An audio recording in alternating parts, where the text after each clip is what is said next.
Hey, folks, thanks for tuning in to the BAMF podcast. I'm your host, Mike Lafferty, and here is our contractually obligated opening song.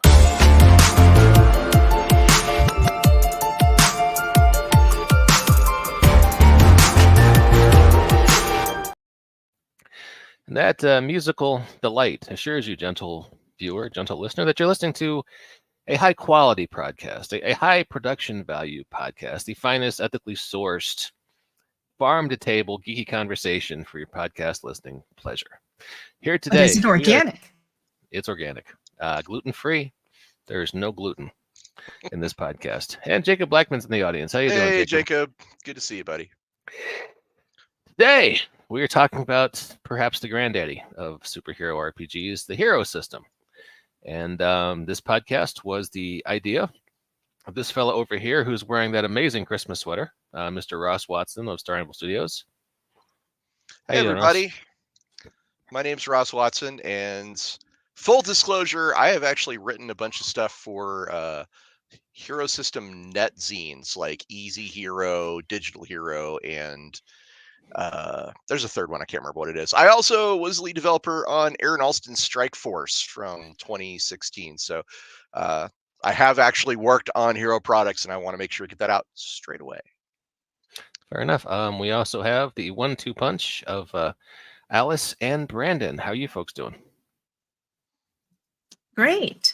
Everyone calls me Lala. Hi, everyone. Glad to be here. Thanks for inviting me. And I love supers. And I love Hero System. As to me, I've been with Hero System. I haven't written for it or anything, but back when I was in 6th grade, about 35 years ago, approximately, I had been playing D&D, and then I got that book. And the way that it's written, this was the 4th edition of the book. You know, there's all these examples for all these different settings, and I didn't really realize that there was no setting for the game. I just thought it was a fantastic setting because it had space and spies and superheroes and barbarians, and it just seemed fabulous. So I used to put together a bunch of characters for it and have run several games for it, but never really had the mentor person. It was just the book taught me how to play.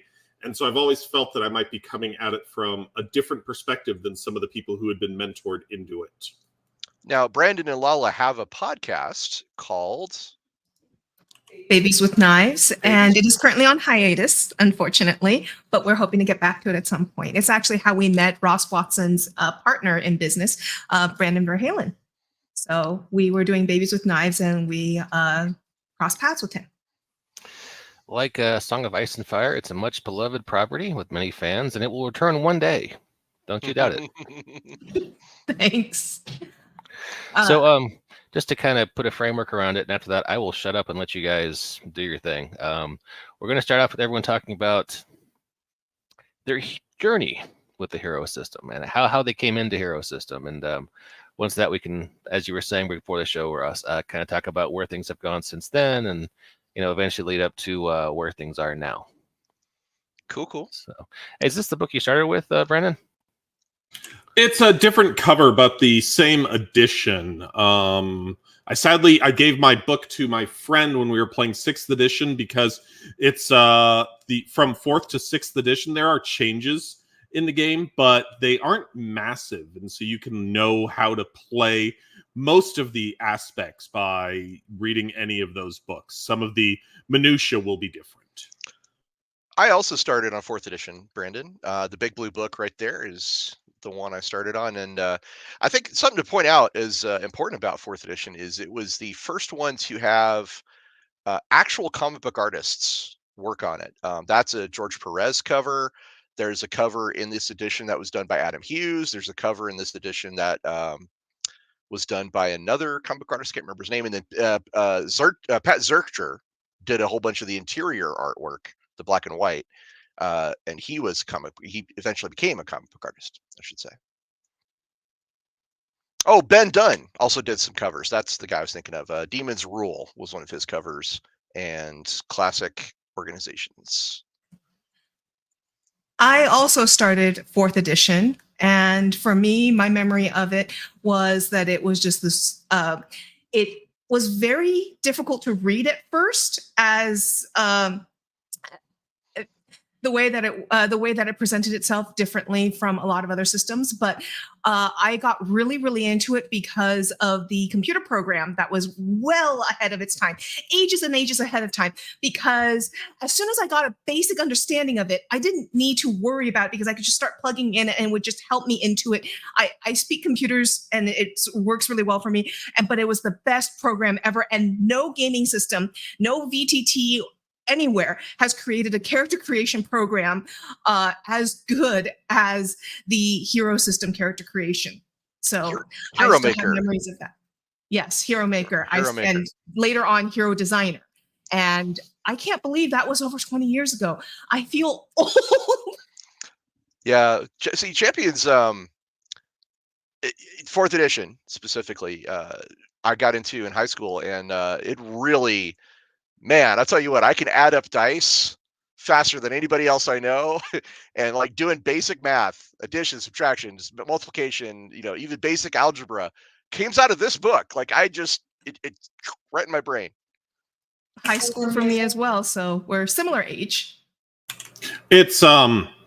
It gets a really bad rap on being very math heavy, where the math is very simplistic. Like I said, 6th grade me, I was figuring out how to work the math without any difficulty. And so people who are saying, you need advanced calculus or whatnot to get involved in it are very much misrepresenting. I linked the cover of the book that I got while I was at my grandmother's. And so, yeah, there it is up on the screen.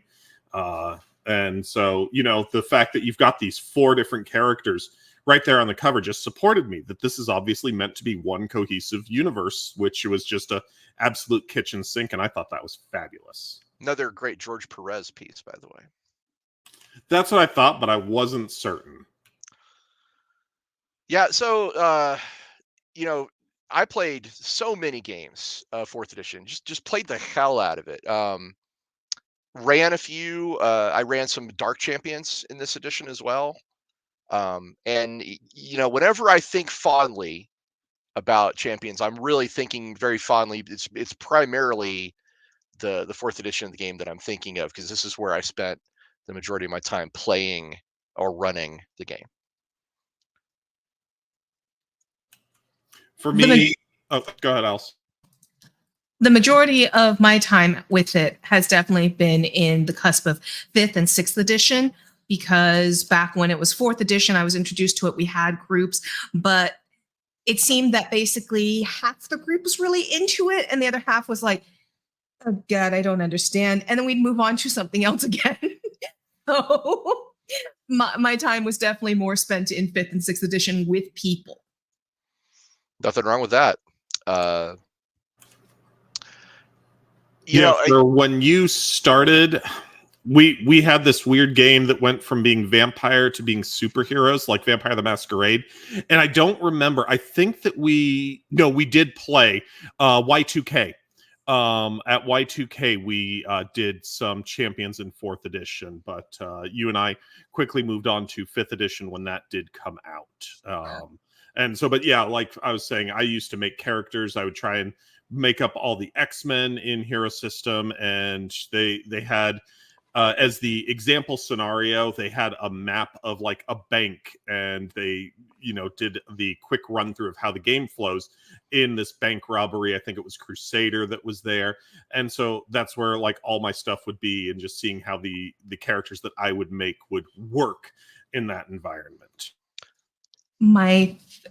Sorry, go ahead. No, please go ahead. You're good. Actually, my most iconic memory for 4th edition was when we used to go to certain conventions, and there was a guy there that would run Powerball.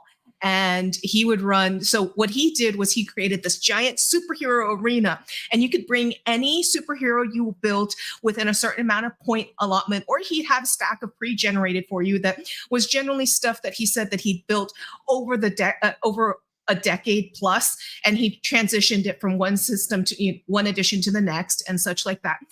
And you just basically played in this superhero arena where you were trying to get the ball, you were trying to keep the ball, and magical stuff kept happening to the arena. So it like shift, and bad things would happen, and different things would happen. And then you just have to get it to score. and we played it every time saw him at a con, and that was the most 4th edition play I usually got was during his one shots. It was just, and it made me really fall in love with the way the system runs, because if you know how to run it, it's really, really simple and clean. We could probably do a whole episode about hero system con games, because they had a really strong group that would run games of this at different conventions. It includes a friend of mine named Rod Curry. And this group would particularly run very drama heavy, very storyteller focused games. And it was shockingly immersive. Like I just loved it when these guys would run their games. But there's like a long story there. I don't want to go all the way into it, but suffice to say, there's plenty to talk about with the convention scene. There's a story Ray Greer tells. Ray Greer, one of the original founders of Champions of the Hero System, and it says they were debuting, I guess Champions first edition, maybe, or second, at Origins one year, and the spot that they had picked out to put their table was in an area outside the main ballroom, but the line to get in was so long that they basically had the attention of everyone in line because they were situated just outside. So Ray Greer calls up one of his friends, who is a young, very attractive lady, and she shows up dressed as Wonder Woman and starts handing out flyers and getting people to come over to play while they're standing in line. And Ray says that is the moment that Hero System really took off. So that is an epic and awesome story. I was noticing in the comments a lot of people commenting about how it's a system that's hard to wrap your brain around, but once you get it, it's great because you don't have the burden of classes and a lot of the things that really hold you back in a lot of other systems to build exactly what you want. And for my gaming group, we always introduce it as, this is the system that gives you just enough rope to hang yourself with. I'd love to see the noose you craft yourself. That's great. I was gonna launch into some system stuff based on what Brandon had said, because the Hero System in general is one of the most versatile systems that I've ever encountered. It can handle nearly any genre and scales, generally speaking, although there are some areas where it doesn't do very well, but it scales up very well, and sometimes scales down pretty good. For scaling, part of it also is that you need a GM that has a mastery of the system, because a person can come up with a concept and build it 16 different ways, and it will be 16 different power levels, even if it is the same exact point set. So, 350 points, 16 different ways. And you got to have the GM that goes, no, that's just a no, but this range is okay, but that's just a no. And if you have that, you can come together with a very cohesive group. Just wanted to call out one of our commenters, Fallen Empire Citizen. I don't know his actual name, but he's the author of Hero System Book of Templates 1 and 2, as well as the upcoming Victorian Hero book. So he's a big fan. And Victorian Hero book is coming out soon. I have no links or information, but if you like Victoria era stuff and you like superheroes, and if you listen to this podcast, you probably like at least one of those things, you should check it out. His name is Christopher Hackler. Christopher Hackler. Good to have you in the comments, Christopher. So, hey, I didn't mean to stop the conversation dead in its tracks. Please go back. Book of Templates 2. I don't think I've picked that up yet, but I know that I've got Book of Well, Alice and I have Book of Templates 1, and we really are. I don't know how much you've looked into it, but I've definitely enjoyed the way that it was presented. If I remember it correctly, it gives you a lot of like pastiche characters from some of the big media and ways to construct those quickly and easily, if I'm remembering it correctly. Speaking as a game designer, I can say that I think the Hero System teaches basic game design elements very, very well. It's got principles like points cost structures. It instructs you in different levels of play. It was, for me, it was like the first opening of my mind to the idea that you can actually design these games and you don't have to be a statistician or anything of that nature. There are many systems that have come out of and are heavily influenced by Hero System, including Mutants and Masterminds, and one of Band Popcast's favorite, Supers. Those are two that have a lot of Hero System in the mechanics, and without that, it would be a very different world, I think, without Hero System. Prowlers of Paragons is also very highly based on it. Believe it or not, that's very true. Monty Cook was the lead editor for most of 4th edition of Champions. And when he got hired on to design, to help design 3rd edition D&D, he told me to my face many years ago that they absorbed quite a few lessons from Champions when they were creating D&D 3rd edition. You actually know Monty Cook? I mean, I know of him. He probably will recognize my name, but I wouldn't say we're close or anything. But if you see him sometime in the future, can you tell him I want my $7? Okay. Thanks, appreciate that, man. Hey, Brandon Verhalen. Awesome to see Lala / Brandon. You guys are merging into one entity. Hey guys, other Brandon. So good to see you, Mr. Star Anvil Studios, in the comments. So.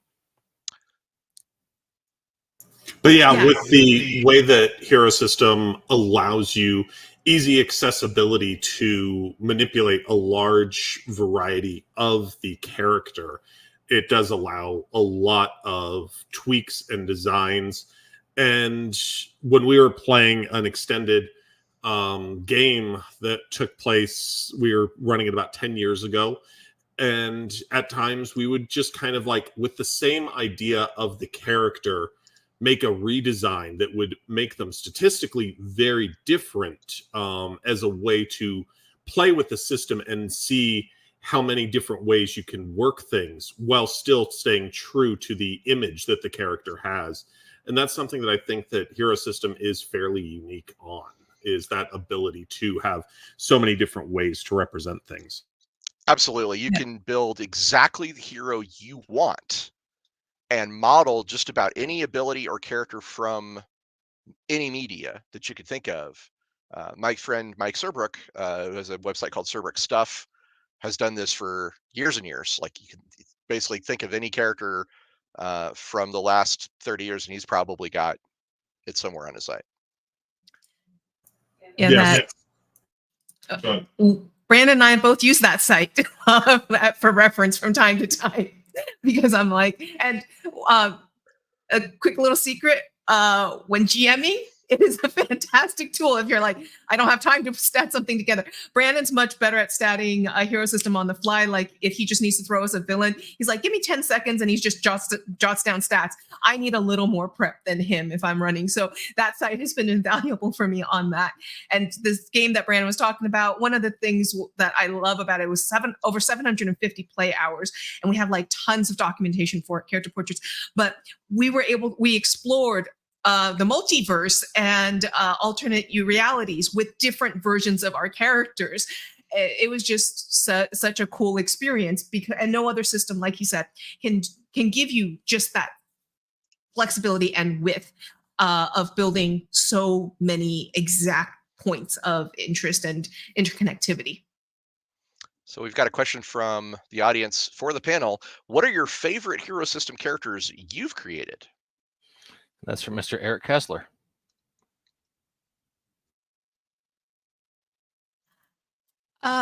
For me, I don't know if it is my favorite in some regards, but certainly the most iconic for my gaming group and favorite in other regards is Lexa Livingston, aka Lady Liberty. Lots and lots of memories. That's actually from the 750 hour plus game, and I ended up with a Dark Liberty from an alternate universe that was my nemesis / someone I turned into my friend. So she actually doubled as me when I was out of town. It was really great. For our games, we very much played into the secret identity life as well as the superhero life, not just superhero stuff, which, so we did the daily humdrum of trying to keep your secrets, trying to live your life, trying to work, and then there's a thing going on in Manhattan and you're stuck in a classroom teaching a lecture. So. For me, there's some comments between like Fallen Empire Citizen and Jacob about the normal characteristic maxima, that there's theoretically a point that you will still be considered a person that we might run into in this world, that there's a strength maximum, a dex maximum, etc. And I love to try and build the Robin character, as in Batman and Robin, where they are within that normal characteristic maxima, and they're using various tools to try and exist in a world of superheroes. I don't know that I've really ever played any of my many attempts to model that, at least as a player character. A player character that I did play was originally an NPC in the game that Alice was just talking about. And somebody came in and they were going to do a story. And so he GM'd for like 2 weeks, so about 24 hours, because we would have about 12-hour sessions. And so I took that NPC because he didn't want to worry about introducing a brand new character. And so I'm like, okay, well, there's this NPC we've dealt with a little bit. And so it was a student of Lexa Livingston's at Columbia University. And she had been kind of the subject that was going to be sacrificed in a demon summoning ritual, but the superhero saved her. But because of it, she ended up being a conduit to other dimensions, the infernal dimensions. And so she had to learn how to learn magic and such. And all that had come in the background. And so then she got kind of pulled into these people's lives as more of a superhero element during that story. And that continued on as she was an NPC beyond that story. And it was one that I've really liked and I've gone back to and just enjoyed the stories that were there. I made a character for a Dark Champions game called Technicality, who was a lawyer, and her husband designed a super power suit and got killed by the mob. So she uses the power suit to avenge her husband and track down the syndicate, and is not particularly nice about it. In fact, the game I was playing in, it's called Vendetta Rhapsody. It's a really fun game. I ended up as the hunted that most of the villain guys had on their character sheet was hunted by Technicality, which was a lot of fun. And actually,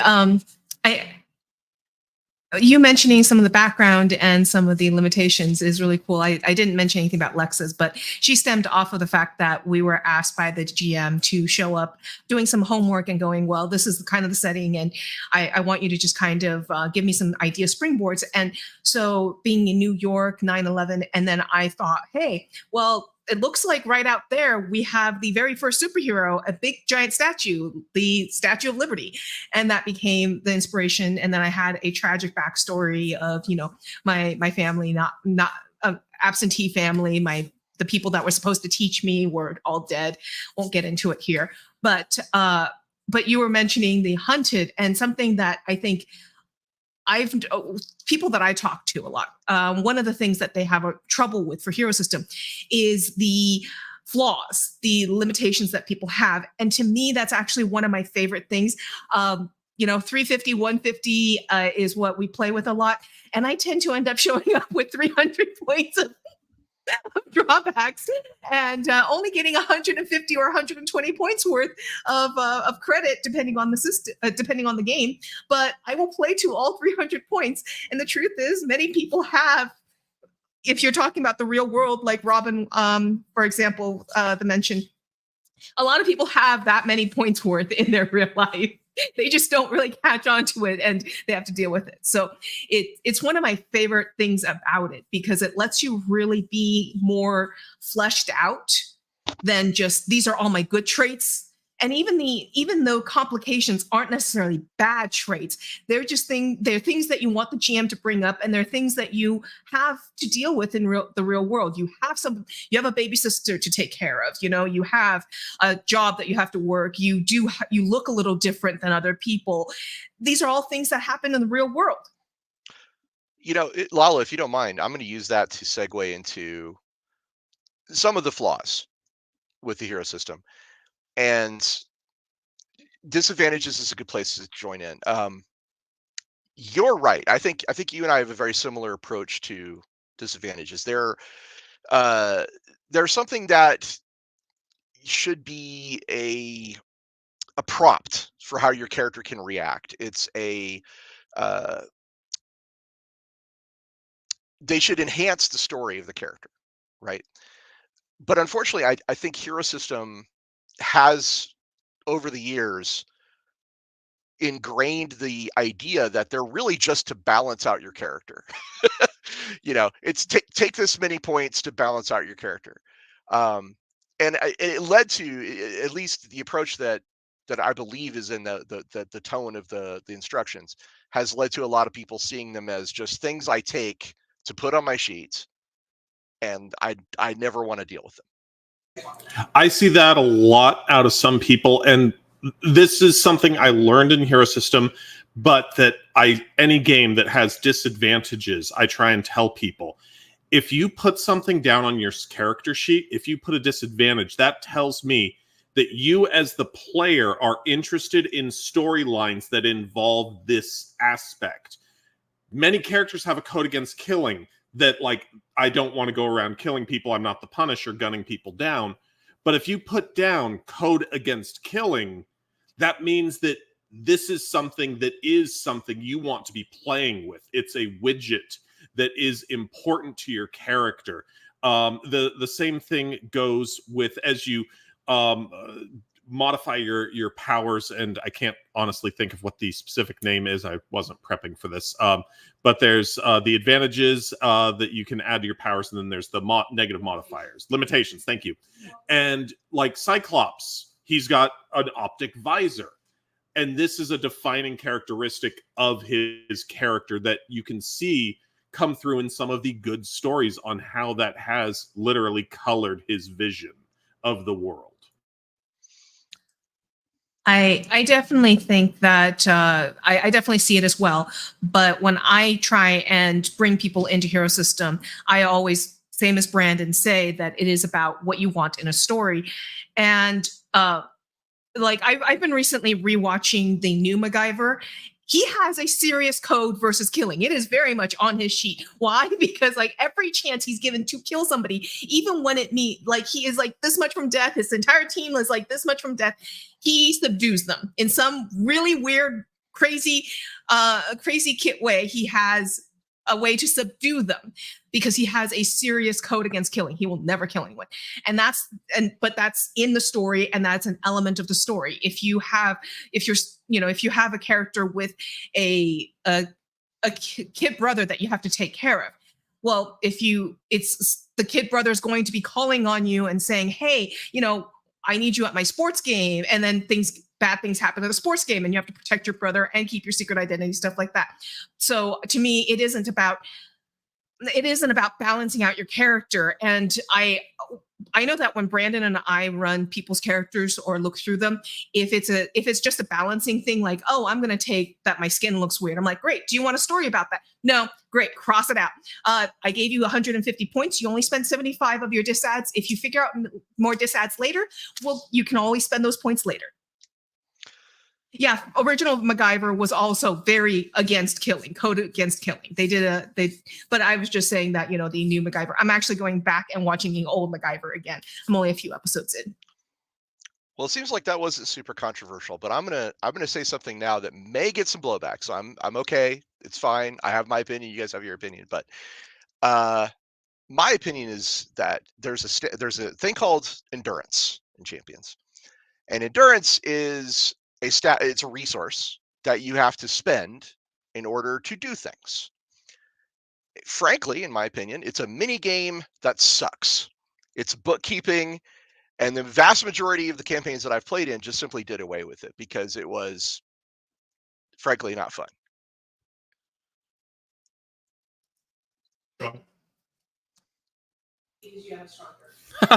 We're trying to decide, since Alice and I are in the same room, we're trying to make certain we're not both whacking the mics at the same time. So I can't believe you said that. Oh, sorry, guys. Go ahead. I agree and I disagree with it, because I do love endurance. I do love what it represents. I do love the element that you can push your powers to go beyond, in My Hero Academia terms, to go plus ultra, which we have been recently watching. But there are problems with it, and it comes to the same thing that some GMs, some styles of play, if you're dealing with Dungeons and Dragons, are similar. They want you to track ammunition. They want you to track food resources, because it's part of the game that they came from. And a lot of people these days, we're all very busy. And if you're needing to track that kind of stuff, and I am the kind of person that loves tracking the ammo and such, but I've been moving away from it. And so I haven't played Hero System seriously for a couple of years, and I don't know if I would love dealing with the endurance mechanisms, but I love the aspect of building that and seeing how long can my character go. One of the problems is that I've seen, at least, endurance is fairly cheap to buy. And so people just buy a lot of endurance, buy a decent amount of recovery, buy their reduced endurance is a common advantage if people specifically say, I just don't want to worry about that. And I think that that's, at that point, a decent choice that the system does give you on a way that you can either interact with this widget or you can choose to avoid it. And of course, if a table just says, I don't want to worry about it, it is a legitimate decision. I think that for me, I like it and I don't like it. I love the concept of what it's trying to represent. Because you can't go forever, and when is your breaking point? And especially when you look at anything superhero or superhero adjacent, you have these different levels of power that they draw from, and then there's this exhaustion, and it very much represents what endurance is meant to do. However, that bookkeeping makes me want to shoot some people sometimes, because sometimes you look across the table and you go, you're tracking your end, right? And they're like, and you're like, that math doesn't add up. That math really doesn't add up. And so you're like, I'm not going to get into it with them, but they should have been exhausted, and they should be taking recoveries and going, block back. But okay, and so I would love to see a better system for it. Over the years, I've tried to come up with different alternatives for end in my games, and I haven't found a sweet spot for something that I just want to say, this is what we're running instead of end. I'll be honest. I think heroes getting tired and doing things while they're exhausted is super cool. It's a great story moment. Spider-Man lifting that big thing in the water tank, but it's a story thing. It shouldn't be a bookkeeping thing. It should be something that, you as a player like, cool, I'm going to take this disadvantage of being exhausted and get, like, I don't know, a hero point or a Benny in other games, and use that to do something cool, even though I'm exhausted. Right. And that would be, anyway, I'm done talking about endurance. Absolutely. And actually, I'm currently running a part-time gods game for my core home game group. And I like the way that they handle that, because what you're talking about would seriously just be something that they have as a flaw on one of their gods, and be like, yep, I'm exhausted, and let's put a die in the Pantheon pool, and I'm just completely out of it this round. I'm just here huffing and puffing and going, ha, ha, ha. Or like in Brandon's case, Brandon has a character that is a ditzy schoolgirl, and when she's overwhelmed, it's pop quiz, and she can't make a decision at all, and she's just paralyzed. And so we get a Pantheon die, and she does nothing. So I think that as a story thing, yes. I think that beyond a story thing, I think there's also certain curves of certain ups and downs that you want to encourage, but that's also depends on how deep you want to go. Are you playing a Powerball game? Are you playing just, I'm going to do a 3 encounter, let's go beat up some bad guys? Or are you playing a campaign where you are developing the normal ID and the superhero ID, the depth of? And Hero System is so expansive that you can do so much with it. And one other thing, I think that we are getting some really good comments in the chat on some of the ways that end is used. And basically, it does act as a different widget, and it's a way that a character can excel, and that sometimes weaker characters that don't burn through their endurance as fast can try and basically play a game of survive until the stronger character is more out of their endurance. Things like that. And it does give you some widgets. It's also something that, one, teaching the game, you can remove the endurance system completely, and then you teach the game, and then you can choose to add it back in or not. That actually reminds me of one more tiny little story. I played Speedster Twins with someone many years ago. We played a short campaign, and one of us was the really fast speedster that had no control of their speed and their powers and such like that. So they were just hyper, they were hyper ADD, ADHD. And the other one was the speedster that had some more control. We had very different end pools. So the one that had no control would be like, go, go, go, go, go, and out. And the other one would be like, okay, I can actually go a little bit further, and therefore I can catch my little brother who is being really crazy stupid. Wait, how did he get 3 buildings over? Okay, I'll catch him before his end recovers. Well, I'd like to... And that made for a fun story. It is a good story. But I'd like to switch to a different stat briefly. Still talking about flaws, in my opinion, but the speed stat. So for people who don't know, the speed stat goes from 1 to 12, and it is a stat you can buy with points. And the higher your speed stat, the more stuff you get to do in a combat round. Now that, on the surface, seems okay. But in practice, what it means is you essentially get to decide at character creation how much screen time / spotlight time you get at the table compared to everyone else. And I thought that was a really poor decision. And ultimately, I ended up making everybody the same speed just so that we could get rid of that issue. No, this one I have to disagree with you on. I think that this is about the GM. Again, a hero system is a system that I feel that you need a GM with a higher mastery.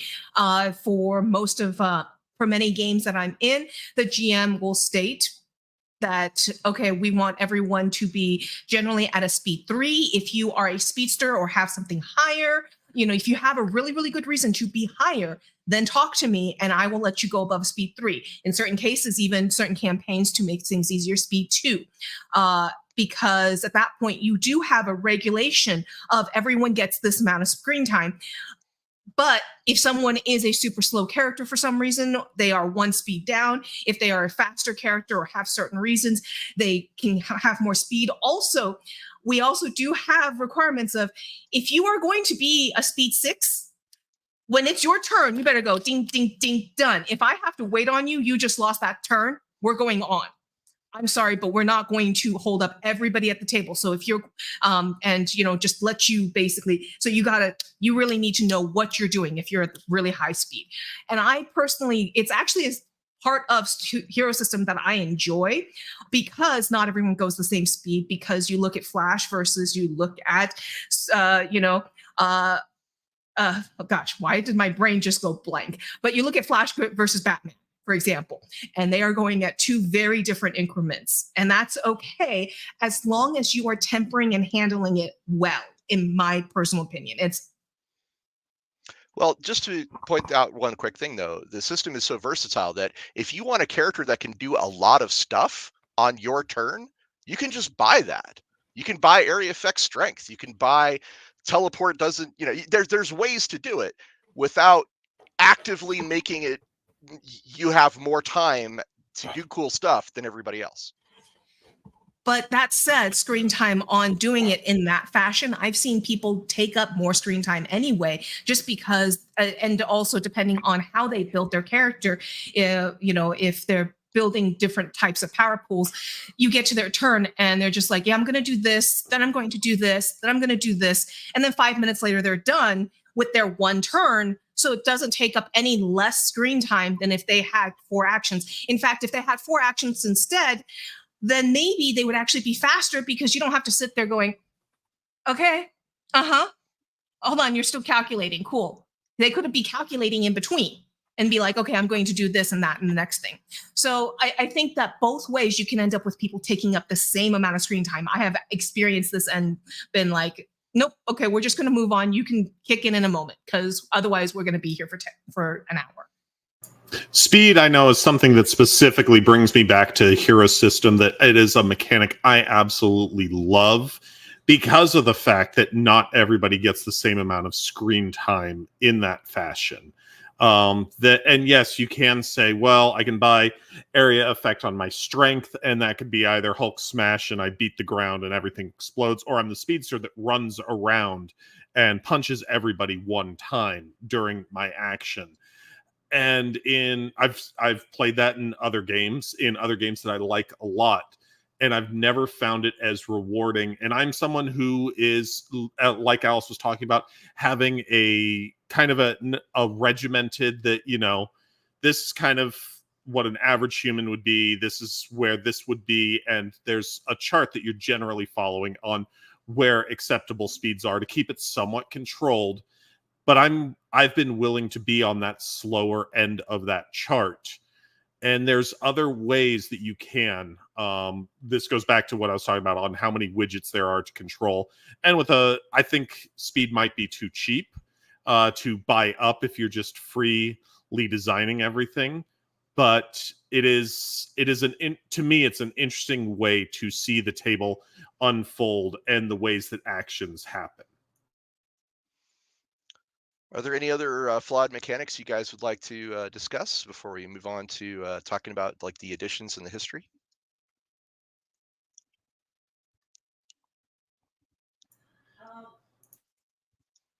I don't have any right now. So yeah, we can move on. For flawed mechanics, I definitely think that there are things that show their age in the game at times. I think that Hero System, from my experiences, it does not play that well online.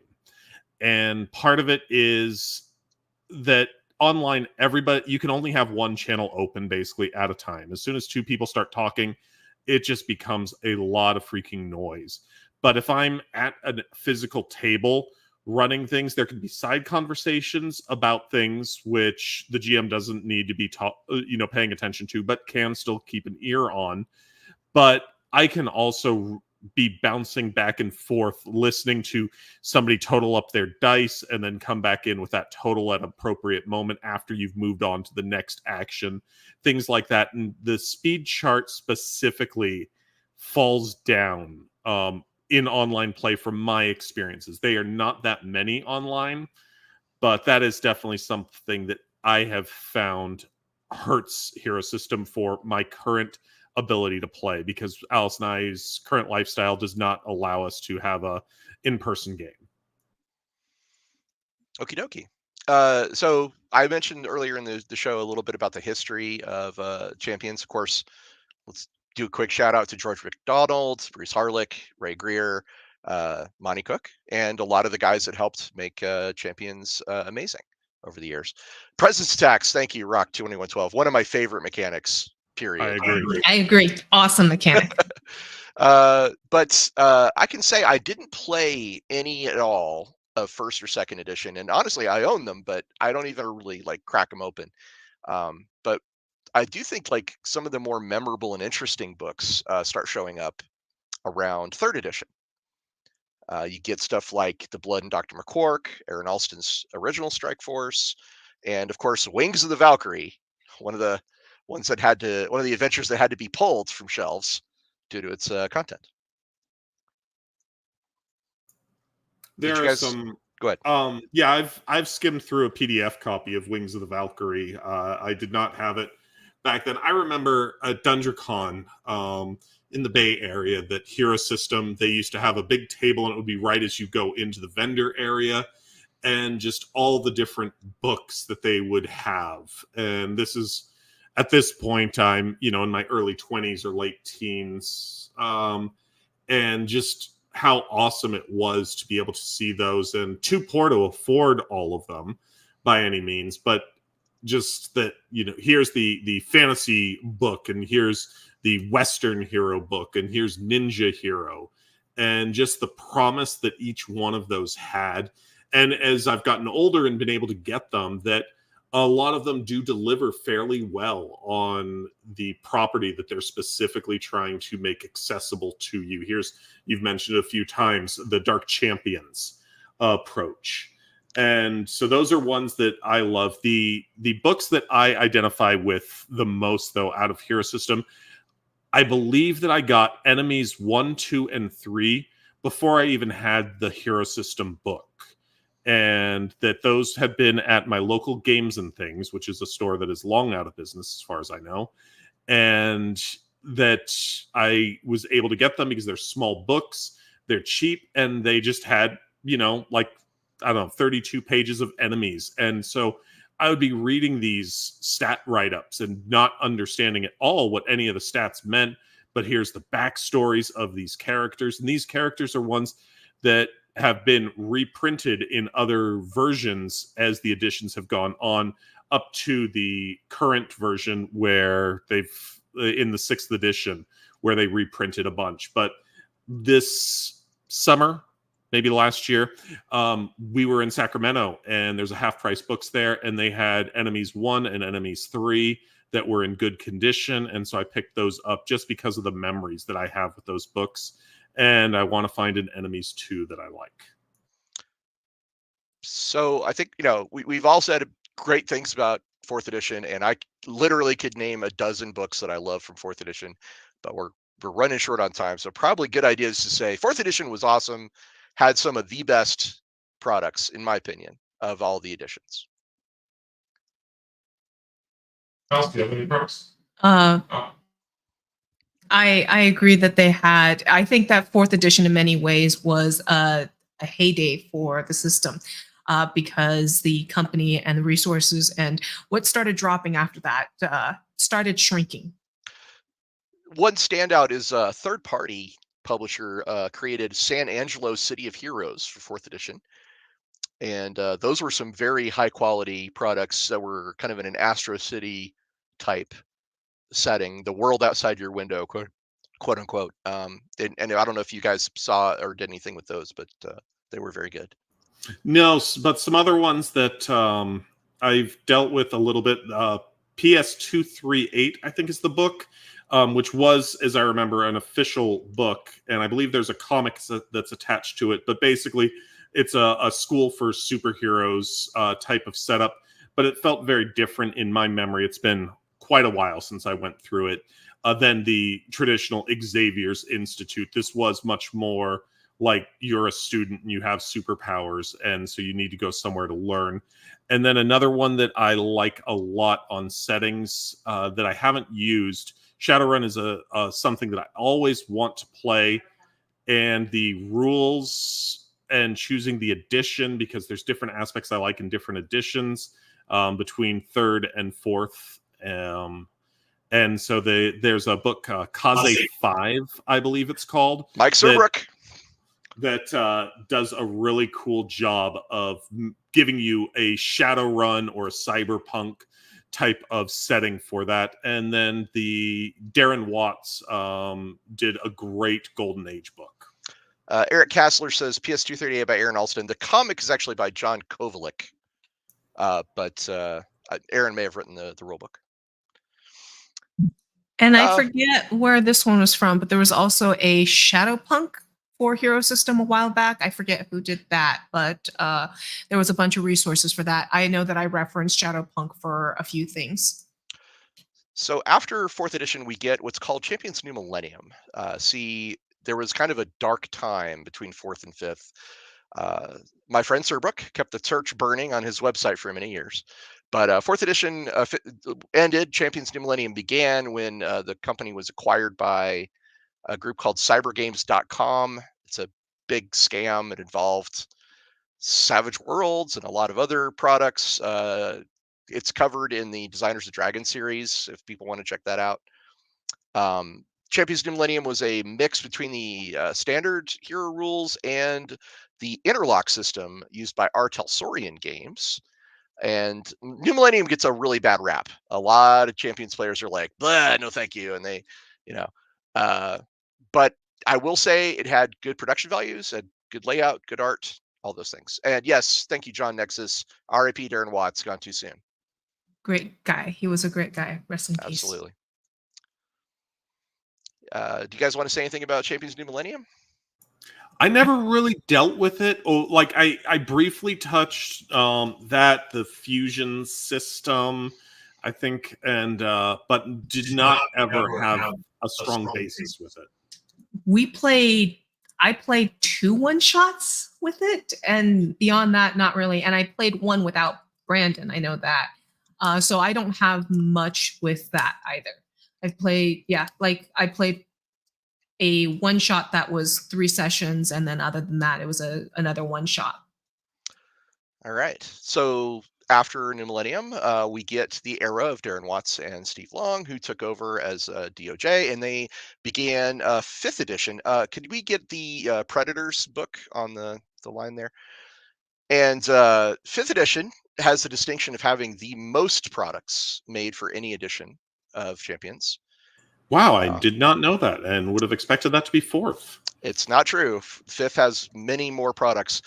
However, and this is, again, I'm going to say my opinion, and my opinion only, it's a problem of quantity over quality. And it's basically a huge homogenous mess where very few things stand out. And it is, as evidenced by this cover here, the absolute nadir of art and graphic design for the game line. Every product is ugly. Oh. Those are strong words there, Russ. I stand by them. They do get the Frame Brothers about halfway through the line to do like their covers, and the Frame Brothers are very good. So it improves, but woof. Just look at that cover. Well, and this was if I remember when 5th edition came out, this was in the wake of D&D 3rd edition, where we moved away from having art on a cover and instead had made it look like a tome that you were going to open, that would be a wizard's tome or something like that, because it was all bedecked with jewels. It was a bedazzled cover. And when your industry leader, even back then, 3rd edition quickly dominated, and so many products cut art on the covers. And to me, just like I was talking about going into DungeonCon and the dealer's room, and part of what made that table attractive was that there's a story being told. And I talked to Alice about this on comic books today versus the comic books I grew up with, which is nostalgia glasses by all means. But that now it's like, wow, that's really amazing art that's on a cover, but it didn't tell me a story. And then I go back and I look at my covers from the 70s, from the 80s, and just by looking at that cover, it tells me a story. And if I go and I flip through my old issues of X-Men or any of the various X books that existed, I can remember, because of the story that it evokes on the cover, I can attach myself to the story that it has in the issue. I can up Predators by 1. Look up Tuala. Tuala Morn. Yeah, that's the other one. I've considered Stephen, because Stephen S. Long did it. That was his book, and so it was not even a third-party product. And that was just, hey, let me do some Celtic text with the title, and that's it. And you're like, okay, that's a cover now. Yeah. So 5th edition, at least in my experience, when I go into a game store, I would just see all of these textbook-looking products on the shelf. You could pull one down, open it up, look on the inside, and it looked like a textbook. It was all two-column layout with little sidebars. Very uninteresting in terms of layout. And also, I should point out, this is the point where they stopped using comic book artists entirely. If you remember, 4th edition had George Perez, Adam Hughes, a couple other guys, Ben Dunn. This edition has 0 comic book artists, unless you count the Frame Brothers, which again, they do come in later, and they're great, very talented dudes. But they're definitely not like mainstream comic illustrators. What you're talking about now, you were asking about system mechanical disadvantages, and flaws and such. But what Brandon and I were talking about prior to showing up was one of the things that I really wanted to make sure we hit on regarding if this system is going to be revived is it needs to stop looking like a textbook, because I will not bring up the company, but there's a company head that was talking about how they needed to cut. They were cutting text more and more with shareholders because people don't like to read anymore. And so it's got to have banging art. Like every page has to have art, cut more text, put more art in. I don't want that. I want substance, but I do need to open it and not go like, I am reading stereo instructions. I am reading a textbook that is for some sort of engineering class because I want to evoke something in my mind. And also the stories in them are gone. It is just mechanics. It is how you do this, how you do that. And so everything that they use to evoke stuff in a player or a GM was removed for, here's how you do it. Well, but what kind of world can I present? And so without you having previous editions, you would not have any clue. Now there is some standout 3rd edition products for 5th edition. I'd like to direct your attention to a game called Gestalt: The Hero Within by Scott Benny. Scott Benny wrote a ton of great products again for 4th edition, a couple of good ones for 5th edition. But Gestalt is a setting. If you are a superhero RPG fan, in fact, if you're just a comic book fan, Gestalt is a book you should buy and put on your shelf. It's amazing. It's a great world. The basic concept is all superheroes are embodiments of ideals or values, not necessarily like a bitten by a radioactive spider. And you have like a hero whose whole thing is determination, or a hero whose whole thing is secrets. And it's got one of the best villains of all time. They're on the cover, the guy with the mask. That's the Blood Red King, who is the Gestalt of murder and the big bad evil guy for the Gestalt setting.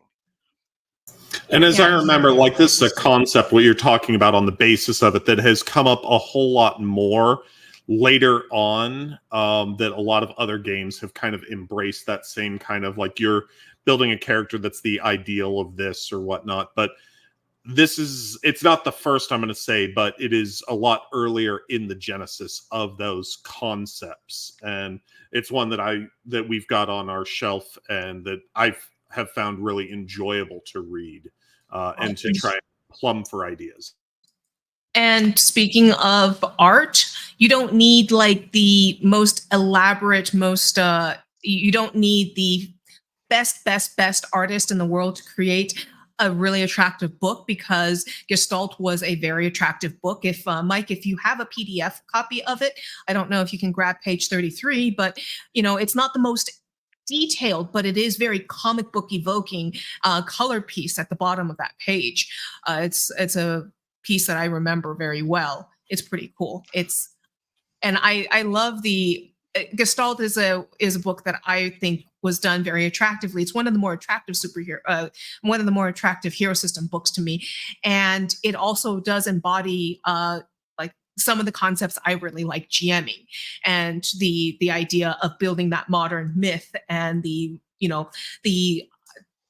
modern myth, or like the not so much a superhero in the costume sense necessarily, but what you represent to the world.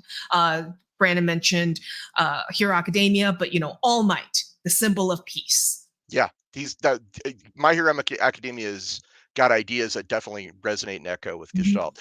And I'll say this: I think there's no greater indictment of 5th edition Hero than the fact that they refused to publish this book. Benny offered it to him multiple times. He was a writer that they liked, that they used often, but they did not want this. So he had to go to Blackworm to get it published.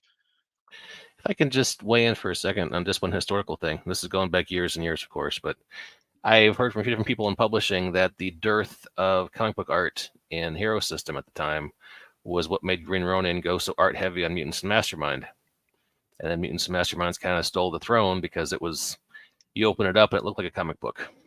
And they had, Steve Kenson's setting with Freedom City, and it kind of did a lot of the things that Hero System in terms of presentation had been doing before. Just did it in a more, rules light and, D20 way, and D20 at the time was the crack everybody was smoking. So, yeah, just went that out. But Mutants and Masterminds also has a lot of characteristics that are very much from Hero System. It's a mash. I always explain to people who've never played Mutants and Masterminds, if you've played D20 and you played Hero System, you can play Mutants and Masterminds. It's a combination of the two. Yeah, I would agree. Mike, if you want to bring up that cover for villains. Yeah, we can do that. Unless you guys got, Brandon and Lala, if you got anything else you want to say about 5th edition, I was going to move on to 6th. I've enjoyed 5th edition. I played it. 4th edition, I played a lot more, just goofing off as a kid. 5th edition is where we were more taking things seriously, trying to have an actual game. But 6th edition is more where I've done most of my GMing time and most of my playing time. There were changes, but like I said earlier, between 4th to 6th, if you've got any of those books, you can play any of those editions. There will be changes, but they're going to be accessible, and a GM should be able to help you kind of mitigate any differences in the system pretty easily.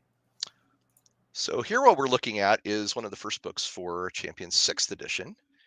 And between 5th and 6th, there was a big change. A company called... God, I don't know what they're called now, but at that time they were called Cryptic, which is an MMO company, bought the rights for the Champions IP. And Darren and Steve and the guys at DOJ, they took that money and said, hey, we can do a new edition of the game. And when we do this new edition of the game, they decided to really up the art. This is an example, by the way, these are the Frame Brothers that I've praised before. But this is definitely one of their more advanced and epic pieces of art, and they do good work. So I do respect it. But you can tell just by looking at this cover that this is a whole new edition of Champions. Look at the logo. Look at the trade dress. Anyway, so yeah, 6th edition. Cool. For reference, for people who don't know, it was Cryptic Studios bought it as and it was published by Atari, that they did a video game, an MMO, and that's why they had the IP. So there was an entire MMORPG that some people used for a while to create their TTRPG character portraits. Brandon and I betaed the video game, and there were good things, there were bad things about it. It was very much an attempt at, what a City of Heroes and City of Villains. But it was very much a Hero System attempt at doing that. They also took out a few stats that they felt were extraneous for a video game. But Cryptic Studios, and they were owned by Atari. So the game was owned by Atari. And if I remember correctly, an important thing here is that Cryptic Studios bought Champions, but didn't buy Hero System. Correct. If I remember that correctly. Correct. And so if you see a Hero System 6th edition book, it's very much in the same style of the 5th edition stuff that it looks like a technical manual on the cover. And we still have our, 5th and 6th books that have this same look. And then, but the Champions books had much more evocative art like this. And that's very, very true. They had part of the license, not all of it. Color art on the inside for the first time also appeared in this edition. Now, game-wise, though, 6th edition was the first major update to the game system. So 1st edition Champions, 2nd edition Champions, 3rd edition Champions, very similar. 4th edition was a big leap from that, because it kind of coalesced everything that had been built before. But 4th and 5th were essentially the same game. And then 6th edition comes along and they change quite a bit, which is good. It was things that were needed to change changed. So I do approve overall of the rules changes between 5th and 6th. How do you guys feel about those? I know a lot of people talk very poorly about some of the rules changes. Whenever you do a massive change like that, you're going to have people on both sides.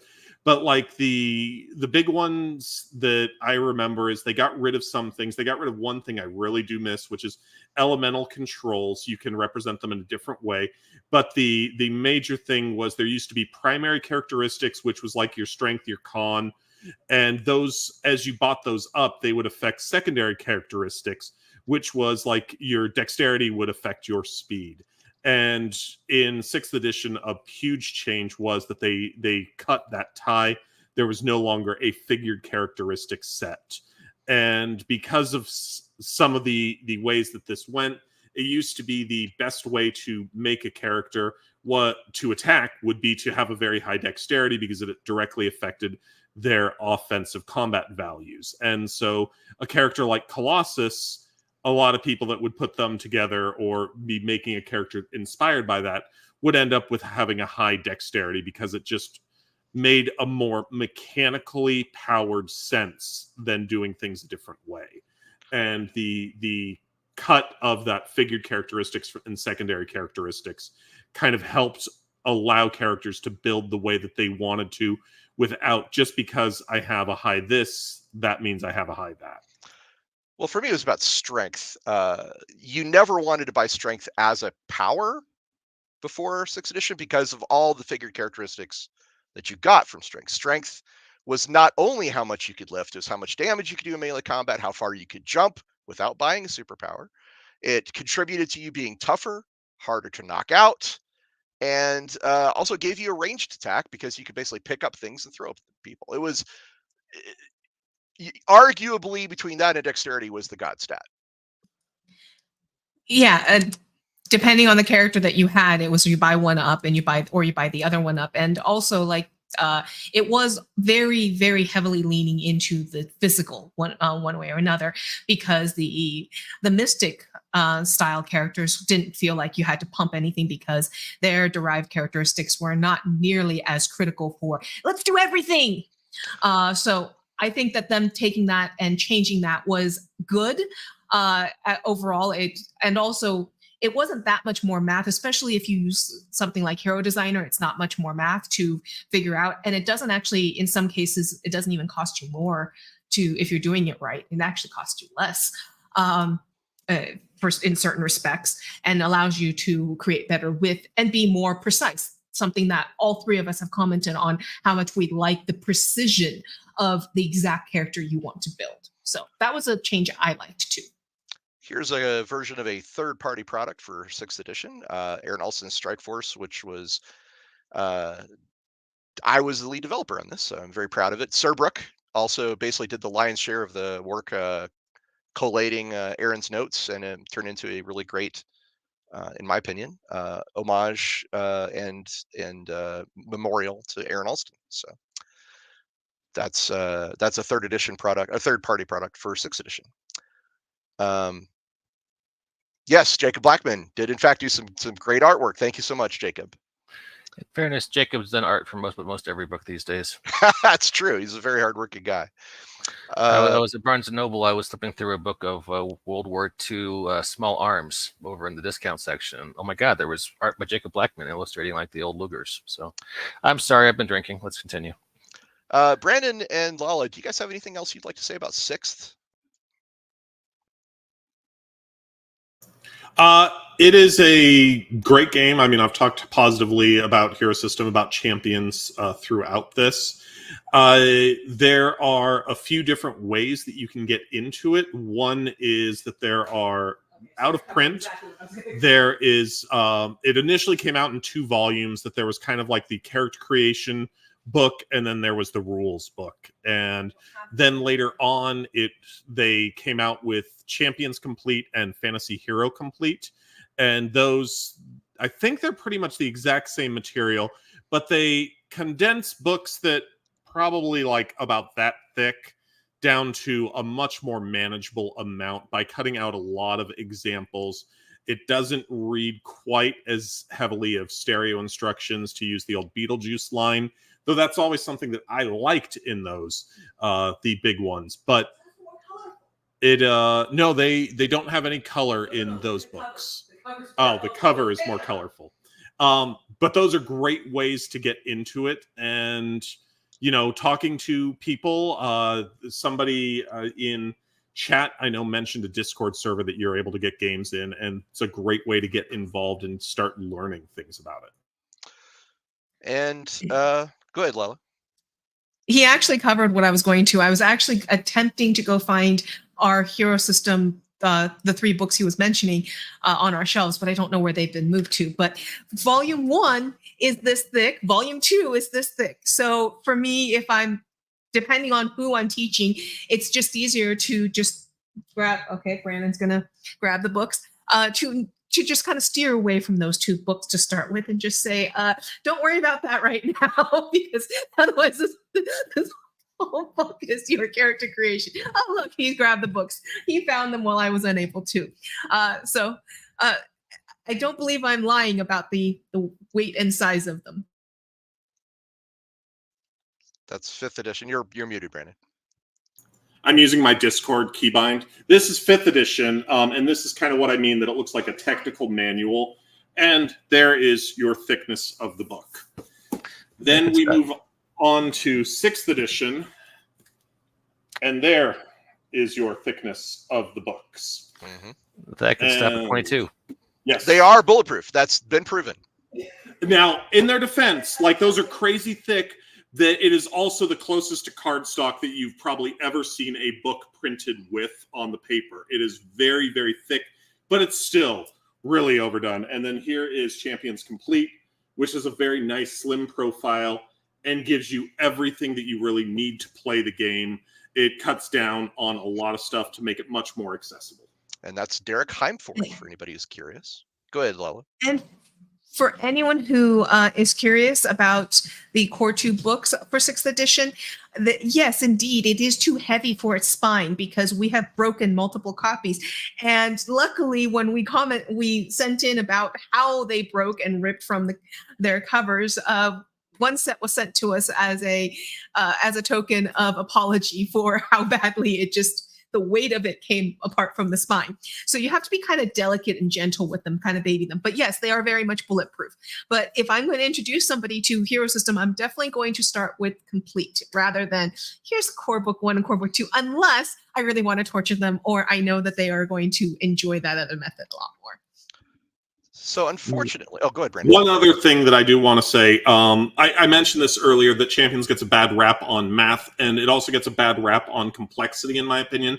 I think Alice mentioned this, but I don't know if it was before we went live or after. But when I would GM, I would generally be a fly by the seat of my pants, and all of a sudden I needed to come up with bad guys. And so I'd say, okay, everybody take 5 minutes. And by the end of that 5 minutes, I would have 5, like, superhero level, so like named character type guys designed. And I still have my scratch papers that I would just write down their stuff really fast and be able to figure out how this person operates, how this person defends. And it's just super quick notes. It's easy to shorthand and understand once you start getting used to it, because, like has been mentioned, the system is fairly elegant once you understand how it's working. I also highly recommend investing in Hero Designer, even before when it was, even in 4th edition, the character creator was decades ahead of its time. In fact, to this day, I don't think any program out there does a character generator system as well as the hero system ones that have come out. And so if you're learning, Hero Designer is a fantastic tool, because once you get an understanding of it, I feel it actually teaches you a lot about the game as well, because you're like, oh, that goes with that, that goes with that. I can add this to this. And how does that work at that point? Oh, look at the math. It does that for me. And you start to really comprehend, and it helps you intuit a lot of the design. You okay, Brandon? I fail at drinking. It's like the airplane movie. I've got a drinking problem. So Lala, I'm gonna just Lala and Brendan. I'm gonna push back just a little bit. As a game designer, there is the ever present battle between depth and complexity, right? That's just a thing you always have to deal with. But I'm going to illustrate one point where I do think Hero System it shows how complex Hero System can be. To be a sneaky character, you actually need 3 different skills. You have to have stealth, which is moving around quietly. You have to have shadowing, which is following people quietly. And there's concealment, which is hiding things on your person or elsewhere quietly. And that's just far too complex for being a sneaky character. And if I want to be a lawyer, that's as many as 10 different skills that I have to buy just to be a lawyer. So pointing that out. We always used, oh gosh, I forget, but we always used the APG system for skills because it allows you to get skills for really cheap. And I forget the system right now off the top of my head. It's late. It's been a very long week for us. So if somebody remembers what system I'm talking about in the APG, but I won't play Hero System unless, or run Hero System without us using that because it really helps with the skill set that you need. But if you're talking about stealth characters, D&D isn't that much easier if you're talking about, because you're also talking about concealment is for sleight of hand. So you're talking about, for example, you need your dex, you need stealth, you need your stealth, and then you need your sleight of hand if you want to be able to pickpocket and stuff like that. So that's still three things that you still need to invest in. So that it's how you want to invest. I do agree that it can be really over the top and the balance can be a little bit crazy because I literally did have a character that was a lawyer. I literally had a character that was a professor. Both of those, that skill list just goes on and on and on and on and on and on and on and on and on. And so I really appreciated the APG ability to buy them in kits where I'm taking bonuses off, taking points off for buying more and more in the same package. And I can't remember what the system is called right now in the APG. But at the same time, I'm a person that likes having skills in games. I like things more complex. But yes, it can be a little bit much. Well, I think unfortunately, we've come to kind of the end of Champions as a going concern because 6th edition hasn't had any new products in a very long time. It's not really seen in game stores anymore. This is kind of the end of Champions as a major game line. But there is a post 6th edition era, which we are now in. We should also mention, if we're talking about 6th edition era and such like that, a number of years ago, the company had to announce that they shrunk down to a one-man company because it was because of everything that happened. So there's not much support out there, even from the company themselves. It's a one-man company. Well, they did decide to do a Kickstarter a couple years ago. The latest project for Champions is a product called Champions Now, which is certainly a new approach to the game. It's by a guy named Ron Edwards, who has 0 Champions published products before this. Not associated with, but not associated at all with Stephen Long or the Hero System company. No, and frankly, these guys could have gone to anybody. They could have gone to Bob Greenway. They could have gone to Jason Allen. They could have gone to Mike Serbrook and said, "Hey," or Derek Heimforth. They'd be like, "Hey, we're doing some Champion stuff. Maybe you should do that." But they went to Ron Edwards, and I don't know. Have you guys seen Champions Now? Have you read it? I've got it on the shelf, and I read it shortly after. Alice and I were involved in a brief play test on it with Ron Edwards, and it is. I started in 4th edition. I have a little bit of experience with earlier editions. It does not represent 4th edition and on, from my experience. A point that I know I was told is that it represents a previous era of Champions. That's not so much what I've seen when I've looked at older Champions products that I have access to.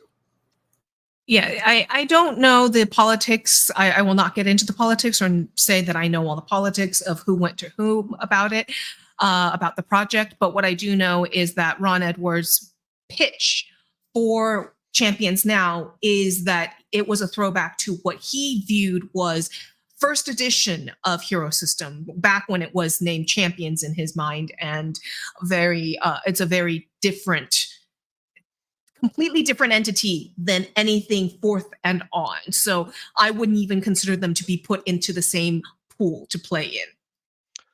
So my opinion on Champions Now is that it's a steaming pile of crap. And does anybody want to change my mind about that? Okay. I don't have enough information to try and change your mind. I got my book. Like I said, I read through it, but the game was not the game that I wanted it to be. And so I didn't invest much more time in it than that. I will say Ryan Edwards is a lovely human being. We had him on this podcast, and Alice and Brandon grilled him a little bit. And I found him to be a pleasant conversationalist, and I hear he has a nice singing voice. Oh, nothing personal, Ron. Absolutely nothing personal. Yeah. But wow. I did not play enough of it to for me to. I'm not going to say anything bad. I will say that like Brandon said, we play tested it with him a bit, and I had some experience with it. It is not my game. It is not the hero system that I will gravitate towards. Well, does it have an audience? I'm certain it does. Just like the thousands of other games out there, there is an audience. And I do think Ron's a great guy. And so I'm not going to badmouth anyone on either side in this regard. Like I've talked about a number of times, widgets is something I like in Champions, and it strips away a lot of your ability to change your character, represent them. It simplifies, and so it goes against the way that I look to wanting things for Champions. Kind of my 3 superhero games that I always bounce between is Supers, Revised, Mutants and Masterminds, and Hero System. And they each have aspects that I really, really like, and they each have things that make me niggle and go, the other one does this thing, and I wish that at the moment I could do that thing. And so I always bounce between those 3, and I try lots of other ones as well. But skill multipliers, that's the APG rules that I'm talking about. Well, I want to say, Lala and Brandon, you've been wonderful, and we had some minor disagreements, but I would love to sit down and just talk Champions with you guys for hours.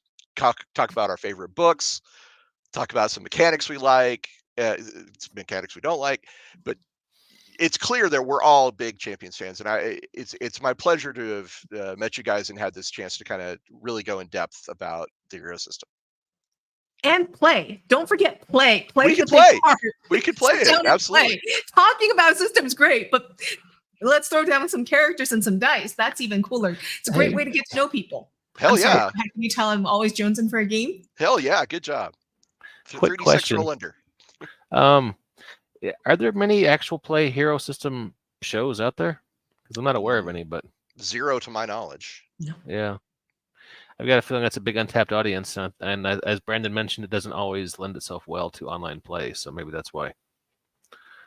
Yeah, there for VTT support, there's actually a decent amount of VTT support. There's an official and an unofficial kit for Foundry. There is support on Roll20. There is no support on Fantasy Grounds, though there has been someone who's been working on it for 4, 5, 6 years that theoretically on the boards keeps saying it is still coming for Fantasy Grounds. But there are a couple VTTs that do support Hero System. Roll20 being one that everybody knows, has access to. It's free, it's easy, and the character sheet on it is not bad.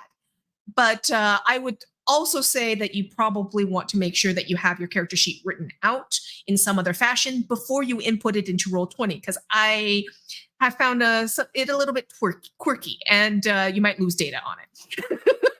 But if you do want to play, there is VTT support out there.